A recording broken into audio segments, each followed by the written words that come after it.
Hi everyone, welcome to Anitha academy. ఇప్పుడే మన ఛానల్ని ఎవరైనా కొత్తగా చూస్తున్నట్లయితే ప్లీజ్ తప్పకుండా సబ్స్క్రైబ్ చేసుకోండి. మీ సపోర్ట్ అనేది నాకు చాలా అవసరం. Please subscribe. ఇక టాపిక్లోకి వెళ్ళినట్లయితే ఈరోజు మనం సిడిపిఓ ఈఓ గ్రేడ్ 1 మరియు గ్రేడ్ 2 ఇంకా అంగన్వాడీ సూపర్వైజర్ బిట్స్ నంబర్ 135 గురించి చూద్దాం. నిన్నటి వీడియోలో ఒక అమ్మాయి కామెంట్ చేయడం జరిగింది. ఇవన్నీ బిట్స్ కూడా ఓన్లీ తెలంగాణకేనా మేడం, ఏపీ వాళ్ళకు కూడా యూజ్ అవుతాయా అని క్వశ్చన్ అడగడం జరిగింది. ఇవన్నీ కూడా ఇటు తెలంగాణ అటు ఆంధ్రప్రదేశ్ రెండు రాష్ట్రాల పబ్లిక్ సర్వీస్ కమిషన్ నిర్వహించేటువంటి ఎగ్జామ్లలో యూజ్ అయ్యే బిట్సే స్టూడెంట్స్. మీరు ఎలాంటి సందేహపడనక్కర్లేదు. ఇటు తెలంగాణ అభ్యర్థులు అటు ఆంధ్రప్రదేశ్ అభ్యర్థులు అందరూ ప్రిపేర్ అవ్వండి. అందరికీ యూజ్ అయ్యే బిట్సే నేను ఇవ్వడం జరుగుతుంది. ఈరోజు మరి మనం దేని గురించి డిస్కస్ చేద్దామంటే సోషల్ వర్క్కి సంబంధించిన కొన్ని బిట్స్ని డిస్కస్ చేద్దాం. దానికంటే ముందు కూడా నిన్న ఒక క్వశ్చన్ ఇవ్వడం జరిగింది. దాని ఆన్సర్ మిమ్మల్ని కామెంట్ చేయమని అడగడం జరిగింది. ఒక్కరు కూడా కామెంట్ చేయలేదు. మరి ఈ క్వశ్చన్కి ఆన్సర్ ఏందో ఇప్పుడు చూద్దాం. క్రింది వాటిలో ఏవి సరికావు అని ఇక్కడ ఇవ్వడం జరిగింది. ఆప్షన్ ఏ చూసుకున్నట్లయితే స్థూల వలస అంటే వలస వెళ్ళిన వారు మైనస్ వలస వచ్చిన వారు అని ఇవ్వడం జరిగింది. ఇది తప్పు. స్థూల వలస అంటే వలస వెళ్ళిన వారు ప్లస్ వలస వచ్చిన వారు అంటే స్థూల వలస అంటే ఇది కరెక్ట్ అవుతుంది. నికర వలస అంటే వలస వెళ్ళిన వారు మైనస్ వలస వచ్చిన వారు, ఇది కరెక్ట్ అవుతుంది. కాబట్టి ఇది కూడా రాంగే.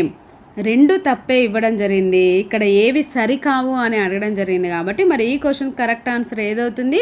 ఆప్షన్ 4 ఏబీలు సరికావు అనేది కరెక్ట్ ఆన్సర్ అవుతుంది. ఇక్కడ ఈ అంశాలని క్లియర్గా గుర్తుంచుకోండి.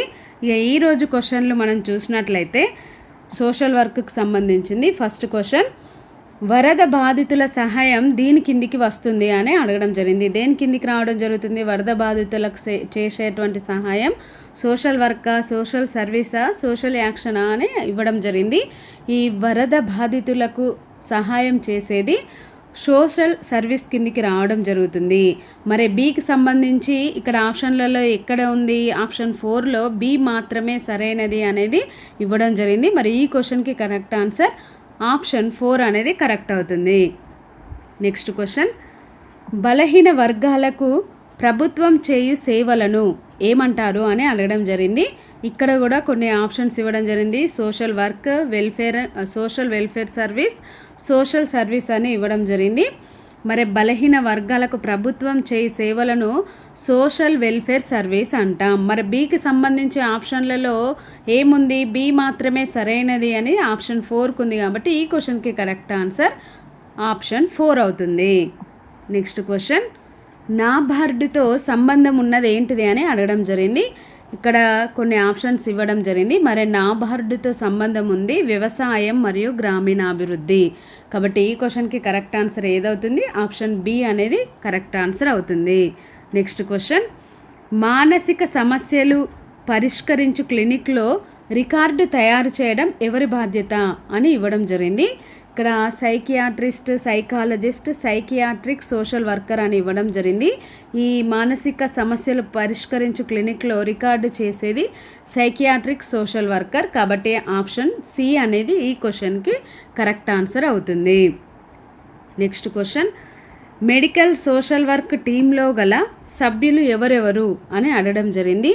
ఈ మెడికల్ సోషల్ వర్క్ టీంలో ఒక డాక్టర్ ఉంటాడు, ఇంకా నర్స్ ఉంటుంది, సోషల్ వర్కర్ ఉంటుంది. మరి ఈ మూడు కూడా దేనికి ఉంది? ఆప్షన్ బికి ఉంది. కాబట్టి ఈ క్వశ్చన్కి కరెక్ట్ ఆన్సర్ ఏదవుతుంది? ఆప్షన్ బి అనేది కరెక్ట్ ఆన్సర్ అవుతుంది. Thank you everyone. ఈ వీడియోను తప్పకుండా లైక్ చేసి మీ ఫ్రెండ్స్కి షేర్ చేయండి. అలాగే ఇలాంటి మరిన్ని వీడియోలు చూడడానికి మన ఛానల్ని తప్పకుండా సబ్స్క్రైబ్ చేసుకోండి. Please subscribe. Thank you.